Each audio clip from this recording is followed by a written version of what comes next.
Hello guys, welcome to my YouTube channel. কেমন আছো তোমরা? এখন আমরা কথা বলবো হচ্ছে নেটফ্লিক্সে রিলিজ হওয়া একটি হলিউডের সিনেমা।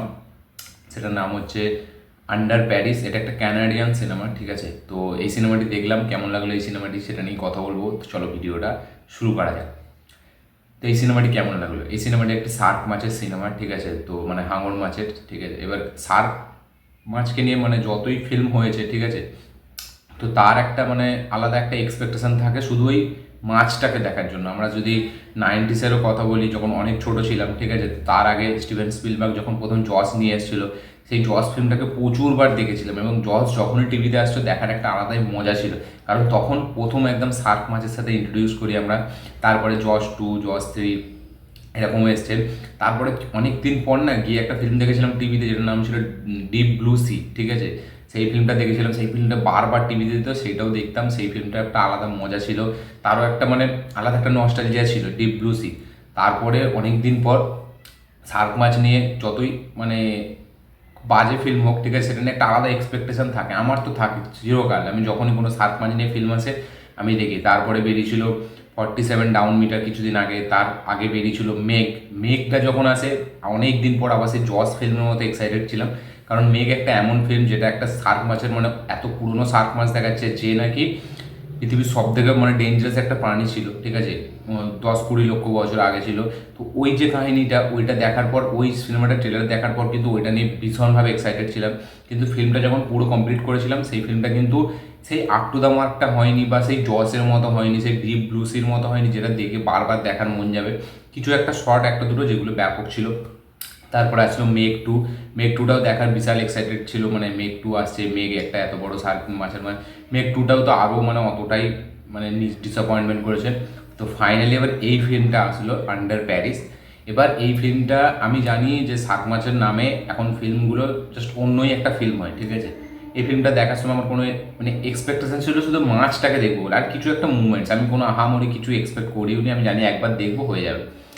কিন্তু এই ফিল্মটা এত স্মার্টলি ডিজাইন করা, ফিল্মটা ফিল্মটা প্রথম দিকে আপনি যখন দেখবেন একদম প্রথমের যে শটটা সেটা বেশ ভালো এঙ্গেজিং করে রাখে। তারপরে ফিল্মটা আস্তে আস্তে একটু পড়তে থাকে। এবার তারপরে একটা মানে জিনিস হয়, ঠিক আছে? তো আমি প্রথমে যদি গল্পটা একটু করে বলে দিই, যে এখানে গল্পটা কিছুই নয়, গল্পটা এটাই হলো যে প্যারিসের সেন নদীতে, ঠিক আছে, সেখানে অলিম্পিক হবে।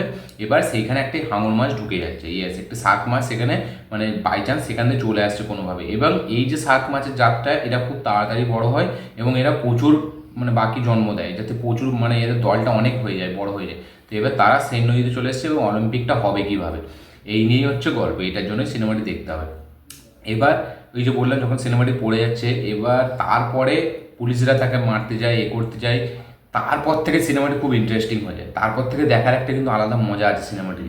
একদম মানে ওই 20-30 মিনিট যখন বাকি থাকে না সিনেমাটি, সেটা জাস্ট অন্যদিকে নিয়ে চলে যায়। এবং ক্লাইম্যাক্সটা তো আমি মানে এক্সপেক্টই করিনি ওইরকম হবে, সত্যি বলছি। শার্ক মাছের এতে আমরা কি দেখি, যে শার্ক মাছ তাকে মেরে দিল লাস্টে, ঠিক আছে, যাই হোক করে একটা প্ল্যান করে একদম শেষ মুহূর্ত হলো তাকে মেরে দেবে। এইখানে পুরো ব্যাপারটাই আলাদা এবং এইখানে ক্লাইম্যাক্সটার জন্য এই ফিল্মটা হেভি হয়ে যায়। ক্লাইম্যাক্সটা এমনভাবে শেষ করেছে, ঠিক আছে, মানে একটা সেই অন্য একটা ভাব রয়ে যাবে। ক্লাইম্যাক্সটাকে এতটা সুন্দর ডিজাইন করেছে এবং ক্লাইম্যাক্সের ভিজুয়াল কি উফ, দেখার মতো। ক্লাইম্যাক্সটার জন্য এই ফিল্মটা মানে প্রথম থেকে যে পুরো ডিসঅ্যাপয়েন্টমেন্ট করেছিল, ওই লাস্টের 10 থেকে 15 মিনিট ফিল্মটা জাস্ট মানে মনটাকে ছুঁয়ে নেয়। সত্যি যে ক্লাইম্যাক্সটা আমার হেভি লেগেছে ফিল্মটার। বাকি ওভারঅল ফিল্মটা আমার খুব একটা হেভি লাগে না, কিন্তু ক্লাইম্যাক্সটার জন্য আমি আবার একবার ফিল্মটাকে দেখতে পারি, এরকম একটা ফিল্ম। এবং এবারে যে কনসেপ্টটা করেছে তারা কিন্তু একটা মানে সমুদ্রের মধ্যে এরকম না, এবারে কিন্তু একটা মানে শহর আছে, সেই শহরের মধ্যে ঢুকেছে। কারণ প্যারিস আপনারা যদি জানেন, সেন নদীটা কিন্তু শহরের মাঝখান দিয়ে বয়ে যাচ্ছে। এবার সেইখানে একটা শার্ক ঢুকে আছে এবং সেই শার্কটা কেউ দেখতে পাচ্ছে না, মানে সে নিজেকে লুকাতে জানে। এবার সে কী করে লুকাচ্ছে এইসব নিয়ে, ওই যখন মানে সেন নদীতে চলে আসবে না মাছটা, তারপর থেকে ফিল্মটা হেভি ইন্টারেস্টিং হয়ে যায়। ক্লাইম্যাক্সটাতে জাস্ট মানে অন্য লেভেলের করেছে এবং ক্লাইম্যাক্সের যে ভিজুয়াল মানে আলাদা লেভেলের। ক্লাইম্যাক্সটার জন্য আমি এই ফিল্মটা সত্যি বলছি একদম লাস্ট দেখার পর আমি স্যাটিসফাই হয়েছি যে ক্লাইম্যাক্সটা এরকম করেছে। মাছটা যে মাছটাকে দেখিয়েছে, সেই মাছটা একদম যে বিশাল বড় একদম হেভি কিছু দেখিনি এরকম না, নর্মাল একটা শার্ক মাছ, ঠিক আছে। এবং মাঝখানের দিকে একটু ভিএফএক্স একদম একটুখানি, ঠিক আছে, যখন মাছটাকে একদম কয়েকটা শট আছে মাছের, ঠিক আছে, সেখানে একটু ভিএফএক্সটা কমজোর মনে হয়, কিন্তু লাস্টের ভিএফএক্সটা সেরা করেছে। এবং এই যে ফিল্মটা আন্ডার প্যারিস এই নামটা জাস্ট এই ফিল্মটার সাথে ক্লাইম্যাক্সটা দেখার পর জাস্ট একদম পুরো জাস্টিফাই, মানে হেভি একটা ফিল্ম করেছে। তো আমি মানে এই ফিল্মটা কী বলে, প্রথম দিকে আমি ভেবেছিলাম যে এই ফিল্মটার মানে নেগেটিভই রিভিউ হবে, কারণ ফিল্মটা সেরকমভাবেই চলছিল, কিন্তু লাস্ট এটা দেখার পর কিন্তু আমি মানে ওয়ান টাইম ওয়াচ হলেও কিন্তু ফুল স্যাটিসফ্যাকশনের সাথে ওয়ান টাইম ওয়াচ, আমি লাস্টের ক্লাইম্যাক্সটার জন্য এই ফিল্মটাকে মানে আমার হেভি লেগেছে সত্যি বলছি লাস্টটার জন্য।